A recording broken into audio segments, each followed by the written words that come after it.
दोपहर की धूप खिड़की से कमरे के अंदर आ रही थी। अम्मी ने अलमारी के दोनों पल्ले खोले तो कपड़ों का एक बड़ा ढेर बाहर गिर पड़ा। ये वे कपड़े थे जो अब हसन, हुसैन और हानी के लिए छोटे हो चुके थे। अम्मी ने तीनों बच्चों को पास बुलाया और पूछा, अब बताओ इनका क्या किया जाए। हसन ने कपड़ों को सहेज कर रखने का सुझाव दिया ताकि वे भविष्य में काम आ सकें। हुसैन ने अपने जूते और शर्ट की ओर देखते हुए कहा, अम्मी, इन्हें रिश्तेदारों को दे देना चाहिए, शायद किसी और के काम आ जाए। तभी हानी आगे आई। उसने एक छोटी सी शर्ट उठाई और अम्मी की ओर देखते हुए पूछा, अम्मी, क्या हम इन्हें उन बच्चों को नहीं दे सकते जिनके पास अपने कपड़े नहीं हैं? कमरे में सन्नाटा छा गया।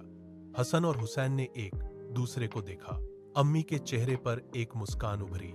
उन्होंने हानी के सिर पर हाथ रखा और कहा, यह बहुत अच्छा विचार है। घर में एक नेक काम की नींव पड़ चुकी थी। तीनों भाई बहन अब तैयार थे अपनी पुरानी चीजों को किसी और की मुस्कुराहट में बदलने के लिए। काम तुरंत शुरू हो गया।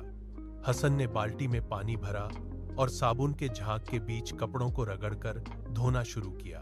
हुसैन ने गीले कपड़ों को आंगन में लंबी डोरी पर फैलाया, जहां धूप की गर्मी ने उन्हें जल्दी सुखा दिया। हानी एक कोने में बैठी प्रेस गर्म होने का इंतजार करती रही। जैसे ही प्रेस गर्म हुई, उसने एक एक कपड़े की सिलवटें हटानी शुरू की। अम्मी ने उन्हें काम बांटने के तरीके सिखाए। तीनों ने मिलकर कपड़ों को सलीके से तह किया। वे एक एक शर्ट और पैंट को डिब्बों में ऐसे व्यवस्थित कर रहे थे मानो कोई कीमती तोहफा पैक कर रहे हों। हर बार जब एक डिब्बा बंद होता तो उसकी टेप चिपकाने की आवाज उनके उत्साह को और बढ़ा देती। वे दौड़ दौड़ कर डिब्बे ला रहे थे, उन्हें भर रहे थे और उन पर निशान लगा रहे थे। इस सामूहिक मेहनत के दौरान किसी ने कोई शिकायत नहीं की। उनके बीच एक नई समझ पैदा हो रही थी कि उनकी पुरानी चीजें किसी और के लिए कितनी मायने रखती हैं। काम करते हुए उनके हाथ थक रहे थे, लेकिन चेहरे पर थकान की जगह एक अलग ही चमक थी। डिब्बों की कतारें बढ़ती जा रही थी और साथ ही बढ़ रही थी उनकी जिम्मेदारी की भावना। उन्होंने कमरे के फर्श पर बिखरे कपड़ों को समेट लिया था और अब उनके पास केवल वे डिब्बे बचे थे जिनमें उम्मीदें भरी थीं। अगले दिन तीनों भाई बहन अब्बू के साथ सहायता केंद्र के मुख्य द्वार पर खड़े थे। अंदर का दृश्य बाहर की शांति से बिल्कुल उलट था। यहां शोर था, धक्का मुक्की थी और चारों ओर भीड़ का एक अंतहीन घेरा था। हवा में धूल और पसीने की गंध घुली हुई थी। हसन ने अपना पैर पीछे खींचा जब एक बच्चा तेजी से दौड़ता हुआ उसके पास से गुजरा। केंद्र के एक कोने में कई बच्चे जमीन पर बैठे थे। उनकी नजरों में एक अजीब सी शून्यता थी। हसन की नजर एक लड़के पर टिकी जिसके शरीर पर लिपटे कपड़े जगह जगह से फटे हुए थे और उनमें से त्वचा साफ दिख रही थी।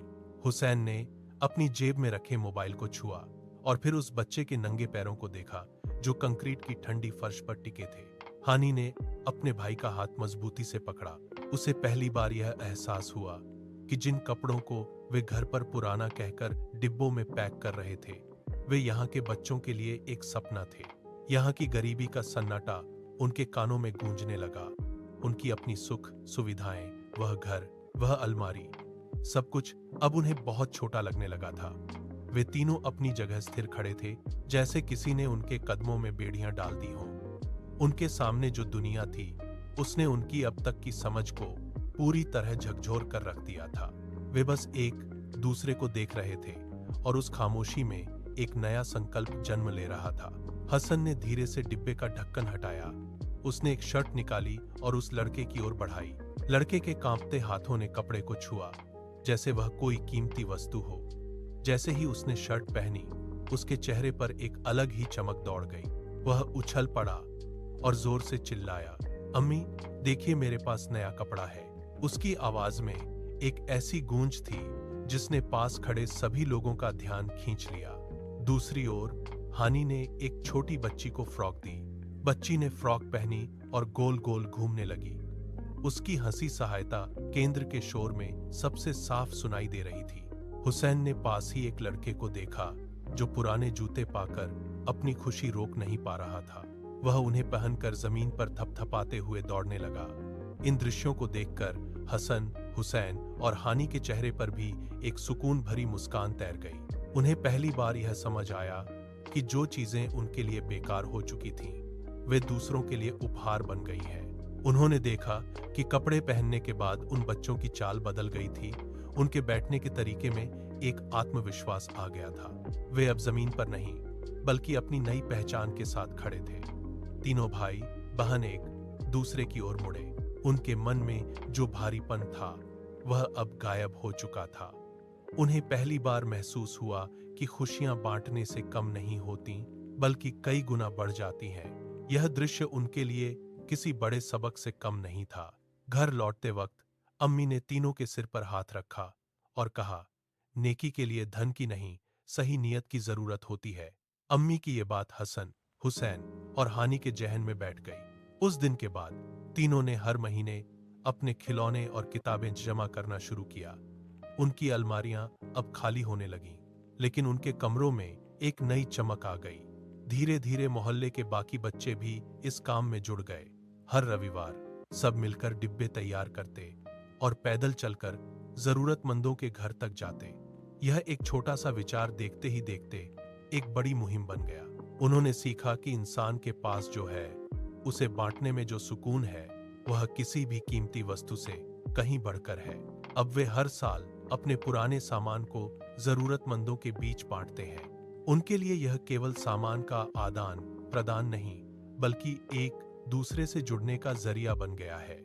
जब वे किसी को हंसते हुए देखते हैं, तो उन्हें वही खुशी महसूस होती है जो उस दिन सहायता केंद्र में हुई थी। उनके कदमों में अब एक निश्चित दिशा है और हाथों में बांटने की आदत। वे जानते हैं कि नेकी का यह सफर अब कभी नहीं रुकेगा। हर रविवार की सुबह उनके लिए किसी उत्सव से कम नहीं होती। वे अब जानते हैं कि खुशियां बांटने से ही बढ़ती हैं और दूसरों को मुस्कुराते देखना ही जीवन का असली सुकून है।